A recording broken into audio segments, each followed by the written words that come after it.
तो कहानी शुरू होती है पॉल नामी एक ट्रैक्टर को दिखाते हुए। वो बहुत सही लड़का था। पॉल प्रोग्रामिंग का चैंपियन था और ऑफिस में भी उसकी परफॉर्मेंस सबसे अच्छी थी। उसने जो प्रोग्राम डिजाइन किया था उसकी वजह से आज उसे प्रमोशन मिलने वाली थी, लेकिन उसके साथ धोखा हो गया और बॉस ने उसकी जगह किसी और को प्रमोट कर दिया। ये देखकर उसे इतना गुस्सा आया कि उसने फौरन जॉब छोड़ दी। लेकिन उसे इसका ज्यादा दुख नहीं हुआ, क्योंकि इस जॉब से निकलते ही उसे एक और बहुत अच्छी ऑफर मिल गई। जो जॉब थी सिंगापुर की एक कंपनी में। वहाँ पे सैलरी भी बहुत ज्यादा थी और प्रमोशन के चांसेस भी ज्यादा थे। इंटरव्यूज करने के लिए एंडी नाम का एक लड़का उनके मुल्क आया हुआ था, जो पॉल के साथ एक दो लोगों को और सिलेक्ट करके अपने ही साथ सिंगापुर लेके जाने लगता है। प्लेन में उसने पॉल से एक बहुत ही अजीब काम करने को कहा। प्लेन में बैठे सभी लोगों के फोन हैक करने को कहा, जिससे पॉल ने कर भी दिया, ये समझते हुए कि शायद एंडी उसका टेस्ट ले रहा होगा। ये लोग फाइनली सिंगापुर पहुंच जाते हैं, जहां पहुंचते ही कुछ गुंडों ने पॉल और उसके साथी के ऊपर हमला कर दिया। हमला करते ही उसके मुंह पे कपड़ा चढ़ा दिया गया था। कुछ तो गड़बड़ी थी यहाँ पर। आंखें बंद होने से पहले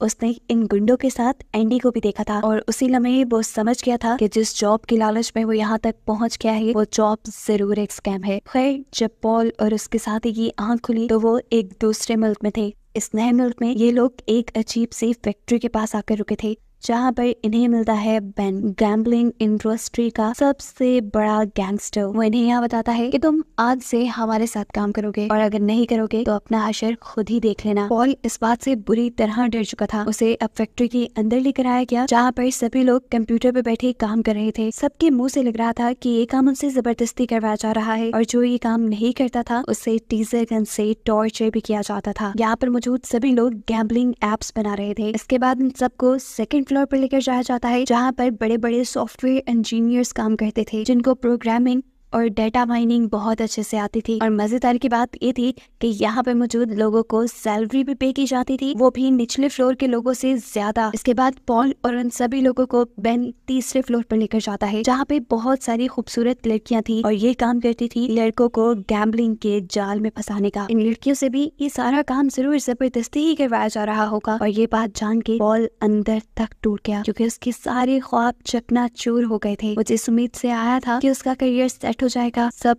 खत्म हो गया। अब पॉल किसी तरह यहाँ से भागने की कोशिश करता है, लेकिन इससे पहले कि वो भाग पाता, पीछे से एंडी उसका इरादा भांप कर उसे टांग मारते हुए नीचे गिरा देता है और फिर बंदूक दिखा के धमकी देता है, अगर तुमने यहाँ से भागने की कोशिश की तो तुम वैसे ही मारे जाओगे। खैर, अब रात हो गई थी। पॉल और उसके साथी को जो सोने का कमरा दिया गया था वो किसी जेल से कम नहीं था। जगह जगह चूहे दौड़ रहे थे, जिनकी वजह से यहाँ किसी को नींद नहीं आती थी। अभी वो इन्हीं चीजों से जूझ रहे थे कि दोबारा यहाँ उसके सामने एंडी आ जाता है, जो उसे फोर्स कहता है कि चलो अपने घर कॉल करो और ये कहो कि यहाँ सब कुछ बिल्कुल ठीक है, ताकि तुम्हें ढूंढते हुए पुलिस न यहाँ आ जाए। और हाँ, याद रखना, कोई चालाकी करने की जरूरत नहीं। अपने घर वालों को ये भी बता देना यहाँ सिग्नल्स का इशू है, ज्यादा बात नहीं हो पाएगी। पॉल ऐसा करना नहीं चाहता था, लेकिन एंडी ने जब उसे टॉर्चर करने की धमकी दी तो उसने मैसेज कर दिया। इसी दौरान वो देखता है कि एक आदमी को बहुत बुरी तरह से बांधकर मारा जा रहा था। आसपास के लड़के उसे वजह बताते हैं कि इस लड़के ने आज यहाँ से भागने की कोशिश की थी। और ये देखते हुए पॉल के जहन पे जो ये ख्याल चल रहा था कि वो जल्दी यहाँ से भाग जाएगा, वो भी सारा खत्म हो गया। अब अगली सुबह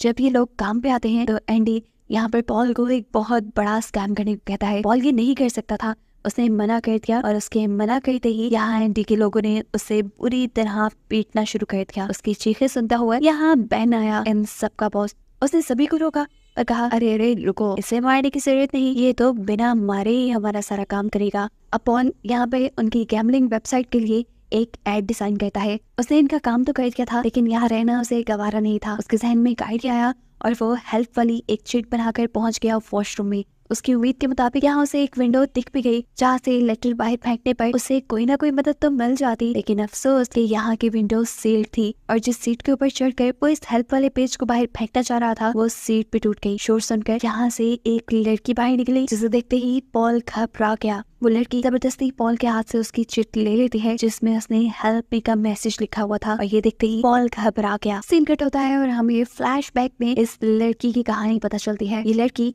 जिसका नाम है लिली, ये एक बहुत बड़ी मॉडल थी, बहुत मशहूर। उसने अपनी जिंदगी में बहुत पैसे भी कमाए थे, लेकिन फिर एक दिन उसकी एक पिक्चर एक गैम्बलिंग साइट के ऊपर किसी ने चला दी और लिली के बॉस को लगा कि ये लिली की इजाजत से हुआ है। अब क्योंकि बॉस ने उसके साथ कॉन्ट्रैक्ट किया हुआ था कि उनकी एड्स के अलावा लिली की फोटो कहीं पे भी नहीं चलेगी, तो ऐसे कॉन्ट्रैक्ट टूट गया और लिली को जॉब से निकाल दिया गया। वो काफी परेशान थी इसी सब में उसे उसके एक दोस्त ने जॉब बताई जिसमें उसे अच्छे खासे पैसे मिल रहे थे। लिली ने बिना कुछ सोचे समझे हाँ कर दी और अगले दिन उसके बताए एड्रेस पे इंटरव्यू देने पहुंच गई। यहाँ आकर उसे पता चला कि उसे तो बोर्ड शूट करना पड़ेगा। ये जानते ही वो फौरन होटल से भाग गई, लेकिन उसका दोस्त उसे वापस लाने के लिए उसके पीछे पीछे गया और जब उसके दोस्त ने उसके साथ जबरदस्ती करने की कोशिश की तो लिली ने उसे थप्पड़ मार दिया। इतनी देर में यहाँ पर लिली की दोस्त भी आ चुकी थी, जो आदमी को पुलिस की धमकी देते हुए लिली से दूर कर देती है और लिली को लेकर आती है अपने घर पर, जहाँ पे उसकी मुलाकात होती है एंडी से। एंडी भी उसके लिए एक जॉब ऑफर लाया था जिसमें पैसे भी अच्छे मिल रहे थे और जॉब भी काफी आसान थी, और क्योंकि ये उसके दोस्त के रेफरेंस से थी तो इतबार का तो ज्यादा मसला ही नहीं था। उसने फौरन इस जॉब के लिए हाँ कर ली और फिर एंडी लिली जैसे ही कई मॉडल्स को लेकर इस गांव में आया, जहाँ आते ही इनसे इनके मोबाइल, पासपोर्ट और पैसे सब कुछ छीन लिया गया। और तब लिली को ये पता चला कि उसके साथ एक बहुत बड़ा स्कैम हो चुका है। यहाँ लाकर उन्हें जॉब दी गई कि वो लड़कों को गैम्बलिंग में यानी जुए में फंसाएंगी। लिली भी पॉल की तरह ये काम नहीं करना चाहती थी, लेकिन उसे भी सेम धमकी दी गई कि अगर उसने ये काम ना किया तो उसे मार दिया जाएगा। ना चाहते हुए भी लिली को ये जॉब करनी पड़ी। सीन्स दोबारा प्रेजेंट में शिफ्ट होते हैं और हमें दिखाया जाता है कि लिली और पॉल बात कर रहे थे। बात करते हुए पॉल को भी समझ आ गया कि लिली जबरदस्ती यहाँ पे है और यहाँ से भागना चाहती है। यहाँ इन दोनों के दरमियान में कुछ बातें होना शुरू हो गई और एकदम से कोई जोर जोर से दरवाजा नॉक करने लगा। ये एंडी ही था जो काफी देर से लिली को उसकी टेबल पे ना देखते हुए उसे यहाँ से लेने आया था। उसके बारे में जानते ही ये दोनों घबरा जाते हैं। पॉल तो फौरन वॉशरूम में जाकर अपने चिट को खुद ही खा लेता है, जबकि एंडी डरते हुए वॉशरूम का दरवाजा खोलती है और एंडी उसे टॉर्चर करने लगता है। तब वो उसे बताती है मेरी तबीयत ठीक नहीं थी, इसी वजह से मैं वॉशरूम में आई थी। एंडी जो काफी बेरहम था, न जाने क्यों उसे इस मर्तबा लिली की बातों पे एतबार हुआ और वो लिली को छोड़ गया। लेकिन वो जानता था कि लिली के साथ अंदर वॉशरूम में कोई था जिसके साथ वो बातें कर रही थी। उसे ढूंढने के लिए उसने वॉशरूम के दरवाजे तोड़ दिए और वहाँ उसे मिला पॉल, जिसको खूब टॉर्चर करने के बाद भी एंडी ये पता न चला पाया कि पॉल कोई सीक्रेट छुपा रहा है। अब सीन कट होता है और हमें मूवी में एक नए कैरेक्टर जॉर्ज से मिलवाया जाता है। उसे आज लिली का मैसेज मिला है। लिली का मैसेज यानी एक गैम्बलिंग ऐप का मैसेज, जिस मैसेज को देखते ही वो लालच में डूब गया और उसने गैम्बलिंग में यानी जुए में पैसा इन्वेस्ट करने का फैसला किया। गेमिंग्स में तो उसे पहले से ही बहुत इंटरेस्ट था और उसका दिमाग भी बहुत चलता था। उसने लिली के साथ पहली गेम खेली और हैरानकुन तौर पर वो ये गेम जीत भी गया और उसे बहुत सारे पैसे मिल गए। पैसे लेकर वो इतना खुश था जैसे उसे पूरी दुनिया मिल गई हो। अगले दिन वो कॉलेज के भी लोगों को ये बात बताता है कि कैसे उसने गेमिंग से इतने सारे पैसे कमा लिए और अब उसने फैसला किया कि वो दोबारा गेमिंग में पैसा लगाएगा। उसने गैम्बलिंग से जीते हुए पैसों से अपनी गर्लफ्रेंड के लिए एक गिफ्ट भी ऑर्डर कर दिया था, जिसके बाद उसे दोबारा लिली का मैसेज आया और वो लिली के साथ गेम खेलने के लिए बैठ गया। इस मर्तबा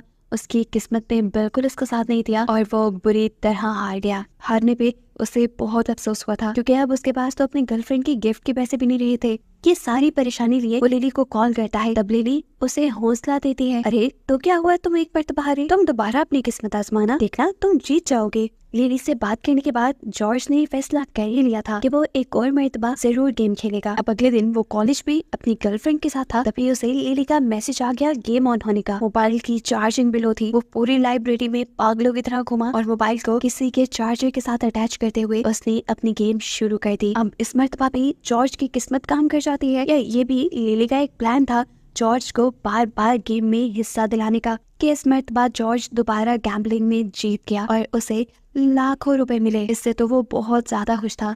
अगले दिन जब वो ऑफिस में था तो उसे दोबारा लिली का मैसेज आ गया। इस मर्तबा लिली ने उसे एक लॉटरी टिकट खरीदने को कहा और उसने फौरन खरीद भी लिया। लॉटरी टिकट उसने बहुत महंगी खरीदी थी जिसका इनाम भी बहुत बड़ा था, लेकिन बदकिस्मती से वो हार गया और उसके अकाउंट में जितना भी बैंक बैलेंस था सब उड़ गया। लेकिन उसका गैम्बलिंग का नशा नहीं उतरा। गैम्बलिंग का भूत उस पे इतना सवार हो गया था कि अब उसने गेम खेलना रेगुलर स्टार्ट कर दिया था। इसके लिए जब उसके पास पैसे खत्म होने लगे तब उसने अपने एक्सपेंसिव जूते, कार, कपड़े सब बेच दिए। यहाँ तक कि अपने फ्रेंड सर्कल से भी बहुत ज्यादा उधार ले लिया। इस सारे पैसे के जाल में उसे समझ नहीं आया कि वो कुछ हासिल करने के बजाय सब कुछ हार रहा है। अब जॉर्ज अपने इतने ज्यादा पैसे डुबा देता है कि वो गैम्बलिंग वाले अपने पैसे निकलवाने के लिए जॉर्ज के घर पे ही हमला कर देते हैं और जॉर्ज के घर पे मौजूद सारी कीमती चीजें उठा कर ले जाते हैं। कीमती चीजें उठाने के बावजूद भी जॉर्ज का गैम्बलिंग वाला कर्जा उतर ही नहीं रहा था। इसीलिए अपने पैसे वापस लेने के लिए ये लोग उसे हॉस्पिटल ले गए और वहां जाकर उसके बॉडी का सारा खून बेच दिया। बॉडी से एकदम से इतना सारा खून निकलने की वजह से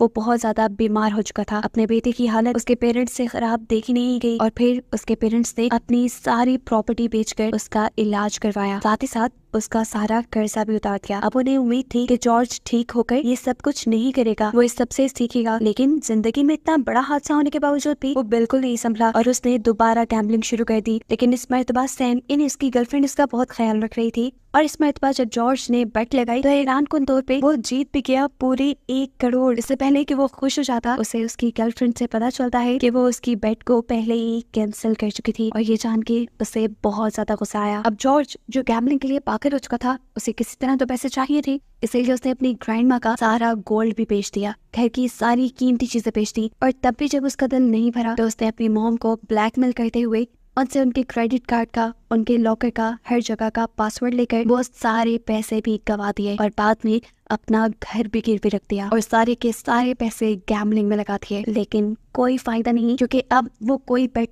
जीत नहीं पा रहा था। असल में ये सारा एक स्कैम था। पहले गैम्बलिंग वाले खुद लोगों को जितवा कर उन्हें पैसे देकर उन्हें गैम्बलिंग का चस्का लगवाते थे और बाद में जब वो लोग पूरी तरह गैम्बलिंग में पागल हो जाते थे तो उनका सारा पैसा बटोर लेते थे। और जब ये चीज खुद जॉर्ज को समझ आई तब तक बहुत देर हो चुकी थी। उसके पास से उसका घर तक जा चुका था, उसके पेरेंट्स की सारी चीजें भी। वो सब लोग सड़क पे आ गए थे और ये जानकर उसे बहुत बड़ा सदमा लगता है। उसकी गर्लफ्रेंड ये जान लेती है कि अब उसकी दिमागी हालत ठीक नहीं है, इसलिए वो उसका पीछा करते हुए घर तक आ गई। वो चिल्लाती रही, जॉर्ज कुछ मत करना, देखना हम सब मिलकर सब ठीक कर देंगे। लेकिन उसकी सारी बातें सुनने से पहले ही जॉर्ज ने अपने अपार्टमेंट से जंप करते हुए अपनी जान दे दी। अब सीन कट होकर हमें बहन को दिखाया जाता है जो कि अपने इसी गैम्बलिंग के बिजनेस से बहुत ज्यादा पैसा कमा चुका है और इसी की वो आज पार्टी कर रहा है। सभी लोग बहुत खुश हैं, ये जानते हुए भी कि उन्होंने ये पैसा लोगों को धोखा देकर उनकी जानों को खतरे में डालकर कमाया है। खैर आज लिली बहुत ज्यादा खुश थी क्योंकि उसने अपने 5 मिलियन कस्टमर्स पूरे कर लिए थे और ये किया था उसने पॉल की मदद से। जिस दिन वॉशरूम में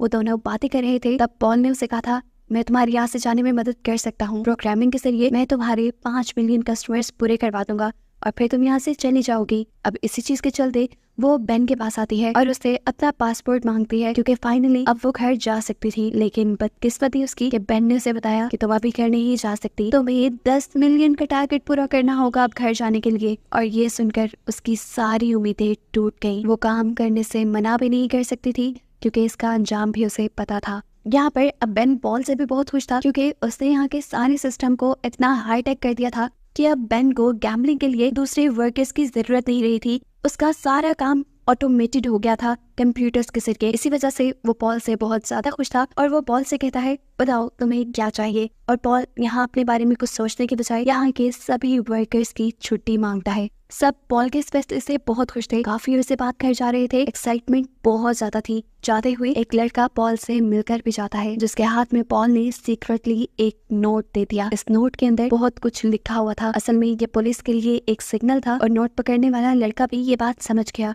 एयरपोर्ट तक इन सबको छोड़ने के लिए एंडी जा रहा था, लेकिन रास्ते में ही अब एंडी का मन किया सिगरेट पीने का। पैसे उसके पास नहीं थे, इसीलिए उसने सारे वर्कर्स से पैसे मांगना शुरू कर दिए। किसी के पास भी पैसे नहीं निकले सिवाय उस लड़के के जिसे पॉल ने नोट पकड़ाया हुआ था। एंडी जब उसकी सिगरेट लेने गया तो शॉपकीपर ने बताया, एक्सक्यूज मी सर, ये नोट नहीं चल सकता, इस पे कुछ लिखा है। एंडी ने जब उस नोट को पढ़ा तो वो गुस्से से आग बगोला हो गया। वो समझ गया कि पुलिस को कोई खबर पहुंचाने वाला था। गुस्से में वो बस एयरपोर्ट लेने के बजाय वापस अपनी फैक्ट्री में ले आता है और बेन को सारी बात बता देता है कि कैसे ये सब लोग मिलकर यहाँ की इंफॉर्मेशन पुलिस को देना चाहते हैं। बेन को भी गुस्सा आ जाता है और वो सभी लोगों को टॉर्चर करने का ऑर्डर देता है। ये टॉर्चर पॉल और लिली दोनों से ही बर्दाश्त नहीं हुआ और सबको बचाने के लिए उन दोनों ने अपने ऊपर इल्जाम ले लिया कि असल में वो हम ही हैं जो पुलिस तक यहाँ की खबरें पहुँचाना चाह रहे हैं। उन दोनों के इस किए की सजा के तौर पर पॉल की तो एक टांग ही काट दी जाती है, जबकि एंडी लिली के सारे नेल्स उखाड़ देता है जिससे उसे बहुत ज्यादा दर्द हुआ। अब ये लोग कुछ और गड़बड़ी ना कर दी, इसीलिए बेन इन सबको किसी दूसरी जगह शिफ्ट करने का ऑर्डर देता है। और जब बस के जरिए इन्हें दूसरी जगह ले जाया जा रहा था तब लिली ने हिम्मत की और उसने विंडो से बाहर जंप कर दी। वो भागते हुए फौरन पुलिस स्टेशन पहुंची और उसने जाते ही बेन और एंडी के खिलाफ रिपोर्ट कर दी, ये जाने बगैर कि यहाँ की पुलिस भी बेन और एंडी की खरीदी हुई है। थोड़ी देर बाद एंडी लिली को लेने के लिए यहाँ पहुंच जाता है। उसके साथ जो आदमी थे वो अब लिली को टॉर्चर करने लगे थे और लिली इस सारे टॉर्चर की वीडियो बना रहा था। बहुत ज्यादा टॉर्चर करने के बाद लिली को एक बोरी में डालकर ये लोग पानी में फेंक देते हैं। इसके बाद एंडी के जब सभी लोग यहाँ से चले जाते हैं तो वो लिली को पानी से बाहर निकाल लेता है और उसे उसका फोन और पासवर्ड वापस कर देता है। और यहाँ हमें मालूम हुआ कि एंडी सीक्रेटली लिली से प्यार करता था और वो लिली को वापस इसीलिए नहीं लेकर गया क्योंकि बेन उसके साथ बहुत बुरा सलूक करता और बेन को यकीन दिलाने के लिए कि लिली मर गई है उसने ये सारा नाटक किया। लिली भी यहाँ उसका शुक्रिया करती है और फौरन एयरपोर्ट पे चली जाती है, जहाँ एयरपोर्ट पे उसे मिली अपनी ही दोस्त जो कि एयरपोर्ट सिक्योरिटी में जॉब करती थी। लिली ने घबराते हुए उसे सब बता दिया जो उसके साथ हुआ था और बेन की सारी गैम्बलिंग एजेंसी का भी राज फाश कर दिया। यहाँ उसे मालूम हुआ कि बेन की गैम्बलिंग की चैन इतनी बड़ी है कि उसे इतनी आसानी से पकड़ा नहीं जा सकता। इसलिए पुलिस ने भी बहुत ही होशियारी से बेन को पकड़ने का एक प्लान बनाया और चुपके से पॉल के पास एक नोट भिजवाया गया जिसपे एक डेट और टाइम लिखी थी और लिखा था कि इस दिन इस टाइम पर तुम अपना फायर अलार्म ऑन कर देना। पॉल भी सारा कुछ समझ गया कि किसी ने इस चीज की रिपोर्ट पुलिस को करती है। उसने भी खास डेट और टाइम के ऊपर आग जलाते हुए वहाँ के फायर अलार्म जला दिए और ऐसा होते ही पुलिस फोर्स ने यहाँ पे रेड कर दी। अब बेन इस सारी चीजों से बहुत ज्यादा घबरा चुका था। उसे पता नहीं चला कि कैसे पुलिस ने उसे पहचान लिया और कैसे वो यहाँ तक पहुँच गई। थोड़ी देर बाद आखिर वो समझ गया कि उसे असल में किसी और ने नहीं बल्कि उसके अपने साथी एंडी ने धोखा दिया था। उसी में बेन एंडी को मारना चाहता था लेकिन वो ये नहीं कर पाया क्योंकि एंडी और उसका सालों का साथ था, वो भी भाइयों जैसा। इससे पहले कि वो कुछ और कहते पुलिस ने उनको भी देख लिया और आते ही बेन से उसका फोन मांगा। पुलिस जैसे बेन का फोन उठाने लगी तो एंडी घबरा गया। वो जानता था कि अब उसका दोस्त पकड़ा जाएगा, इसीलिए उसने पुलिस ऑफिसर पर गोली चला दी, ये सोचे समझे बगैर कि अब यहाँ पे पुलिस उनसे ज्यादा थी और उसकी इस एक गोली के जवाब में पुलिस ने उसे गोलियों से भून दिया और वो यहीं पर मारा गया। खैर इस सारे ऑपरेशन में बेन पकड़ा गया था और इस सारे ऑपरेशन के ठीक 1 साल बाद तक पुलिस गैम्बलर्स को पकड़ती रही और ऐसे पूरी दुनिया से काफी हद तक गैम्बलिंग कम हो गई। इस सब के काफी टाइम बाद हमें एक प्रेस कॉन्फ्रेंस दिखाई जाती है जहां हम पॉल से मिलते हैं जो अपना एक पांव खोने के बाद सब लोगों को गैम्बलिंग के खिलाफ अवेयरनेस दे रहा था। और इसी प्रेस कॉन्फ्रेंस में लिली भी थी जो दोनों अभी तक अपने ऊपर गुजरा बुरा वक्त नहीं भूल पाए थे। इन दोनों को यहाँ इस प्रेस कॉन्फ्रेंस में दिखाते हुए ये कहानी यही खत्म हो जाती है, लेकिन इस बड़े सबक के साथ कि गैम्बलिंग आपके पैसे के साथ साथ आपकी जान को भी खतरे में डाल सकता है।